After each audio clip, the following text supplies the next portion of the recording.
भूतिया भाभी। कहानी है जलगांव की। जलगांव में दो भाई और एक बहन रहते थे।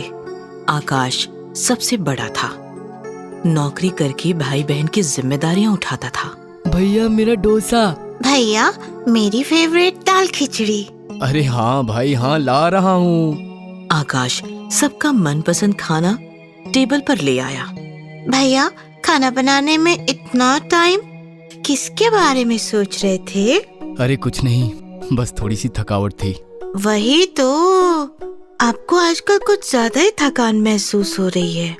भैया अब आपको शादी कर लेनी चाहिए। अरे कुछ भी मत बको, खाओ खाना चुपचाप। भैया हमें पता है आपको किस बात की टेंशन है, लेकिन आप कब तक हमारे लिए बिना शादी के रहोगे? आपको भी तो एक जीवन साथी की जरूरत है। हाँ भैया, घर में भाभी आएगी तो मजा आ जाएगा। जॉब लगते ही मैं भी शादी कर लूंगा, फिर हम मुन्नी को उसके ससुराल भेज देंगे और दोनों भाई मजे से रहेंगे। ये सुनकर मुन्नी गुस्सा हो गई। अगर ऐसा है तो इस घर में कोई शादी नहीं करेगा। ये सुनकर आकाश और विकास जोर जोर से हंसने लगे। एक दिन मुन्नी अकेली घर में बैठी थी, तभी एक लड़की उससे मिलने आई। मेरा नाम श्वेता है, मैं तुम्हारे भैया के ऑफिस में उनके साथ काम करती हूँ। ओह, लेकिन भैया तो ऑफिस में ही हैं। पता है मुझे, मैं तो ऑफिस से यहाँ तुमसे मिलने आई हूँ। मुझसे मिलने? हाँ मुन्नी, आकाश बहुत ही अच्छा लड़का है। मैं उससे प्यार करती हूँ, शादी करना चाहती हूँ। कहीं वो गुस्सा ना हो जाए, इसीलिए मैं तुम्हारे पास आई हूँ।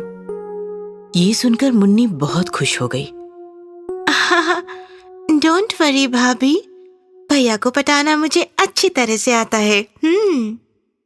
शाम के समय विकास और मुन्नी काफी एक्साइटेड होकर आकाश का इंतजार कर रहे थे। आकाश आया, लेकिन आकाश के साथ एक और लड़की थी, जिसके गले में शादी की माला और मांग में सिंदूर था। भैया कौन है ये? अरे भाभी चाहिए थी ना तुम लोगों को, देखो ले आया। व्हाट? भैया ये मजाक तो नहीं? मुन्नी, इसका नाम विमला है। ये हमारे दूर के मामा की बेटी है। दोनों शहर से आ रहे थे कि अचानक एक्सीडेंट हो गया और मामा चल बसे। बेचारी जख्मी हालात में काफी दिन तक सरकारी अस्पताल में पड़ी थी। आज एक प्रोजेक्ट के सिलसिले में सरकारी अस्पताल गया तो वहां मिली मुझे ये। अब इस बेचारी का हमारे सिवा इस दुनिया में कोई नहीं है, इसलिए मैं इसे शादी करके अपने घर ले आया। मुन्नी ने विमला को देखा। विमला काफी खूबसूरत और मासूम थी। आपके साथ जो भी हुआ भूल जाओ भाभी। आज से आप हमारे साथ नई जिंदगी शुरू करो। आपका बहुत बहुत स्वागत है इस घर में। बहुत बहुत शुक्रिया तुम्हारा। विमला को आए 2 दिनों से ऊपर हो गया था, फिर भी वो किसी भी काम को हाथ नहीं लगाती थी। सारा काम आकाश, विकास और मुन्नी को ही करना पड़ता था। मैंने तुम तीनों का खाना बनाकर रखा है, अब मैं ऑफिस के लिए निकलता हूँ। भाभी कहाँ है? मुन्नी प्लीज, अपनी भाभी को कुछ मत कहो, सोने दो उसे। आकाश भैया के जाते ही विमला नीचे आई।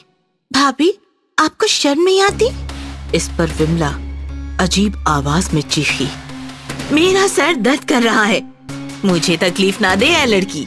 फिर विमला डाइनिंग पर बैठ गई और देखते ही देखते सारा लंच अकेले चट कर गई। विकास और मुन्नी फटी आंखों से देख रहे थे। दोपहर को आकाश के कमरे से धुआं आने लगा। विकास और मुन्नी कमरे के बाहर खड़े होकर चिल्लाने लगे, भाभी भाभी दरवाजा खोलो, क्या कर रही हो अंदर? भाभी भाभी भाभी आग लगी है कमरे में, दरवाजा खोलो भाभी। दरवाजा तोड़ो भैया, भैया दरवाजा तोड़ दो। विकास ने दरवाजा तोड़ा और अंदर का नजारा देखकर दोनों की सांसें रुक गई। अंदर एक होम जल रहा था, जिसके सामने विमला और आकाश भैया बैठे थे। आकाश भैया को विमला ने वश किया था। विमला काफी भयानक दिख रही थी। ओम ह्रीं क्लीं क्लीं स्वाहा। भाभी क्या है ये? भैया आप तो ऑफिस में थे ना? विमला ने आकाश और मुन्नी की तरफ देखा। आकाश सिर्फ मेरा है, मैं तुम दोनों से उसे छीनने आई हूँ। छीन कर रहूंगी। मुन्नी और विकास समझ गए कि जो कुछ हो रहा है काफी भयानक है। उन्होंने विमला को रोकना चाहा तो विमला ने दोनों को उठाकर बाहर फेंक दिया और कमरे का दरवाजा बंद कर दिया। मुन्नी, श्वेता को कॉल करो, वही अब आकाश भैया को बचा सकती है। उसे किस मुंह से कॉल करो, बेचारी तो सदमे में होगी। तुम बस कॉल करो। मुन्नी ने मोबाइल निकालकर श्वेता को कॉल किया। इधर कमरे में विमला भूतनी बनकर आकाश के साथ तांडव कर रही थी। आकाश को नोच रही थी, पीट रही थी। आकाश जोर जोर से हंस रहा था।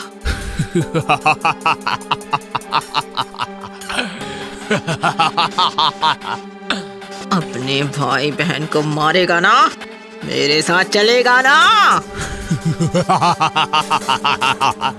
जा जा, मार अपने भाई बहन को, जा मार उन्हें। आकाश विमला के वश में था। विकास और मुन्नी को मारने के लिए उसने कमरे का दरवाजा खोला तो बाहर श्वेता खड़ी थी। उसके हाथ में एक लॉकेट था। लॉकेट के प्रभाव से आकाश वहीं बेहोश हो गया। मुन्नी, आकाश को संभालो, मैं विमला को देखती हूँ। श्वेता को देखकर विमला गुस्सा हो गई और श्वेता पर टूट पड़ी, लेकिन लॉकेट की वजह से वो श्वेता का कुछ बिगाड़ नहीं पाई। मैं छोड़ूंगी नहीं, मैं लौट कर दोबारा आऊंगी, ऐसा कहकर विमला खिड़की से छलांग लगाकर बाहर भाग गई। थोड़ी देर बाद आकाश को होश आया। होश में आते ही आकाश श्वेता के सामने बिलख बिलख कर रोने लगा। मुझे माफ कर दो श्वेता, मैं उस भूतनी के वश में हो गया था। डोंट वरी आकाश, मैं सब जानती हूँ। मुन्नी, विमला तुम्हारी कोई दूर की रिश्तेदार नहीं है। वो हमारे ऑफिस में काम करने वाली एक लड़की थी जिसने 2 साल पहले खुदकुशी कर ली और फिर भूतनी बनकर लौट आई। वो आकाश को पाना चाहती थी, इसीलिए उसे वश करके उसने उससे शादी कर ली। अब तो वो चली गई, लेकिन वो दोबारा भी तो आ सकती है। डरो मत, मैं हूं ना, तुम्हारी ये भाभी तुम्हारे भैया को कुछ नहीं होने देगी। प्रॉमिस। ये सुनकर मुन्नी श्वेता के गले लग गई और फूट फूट कर रोने लगी।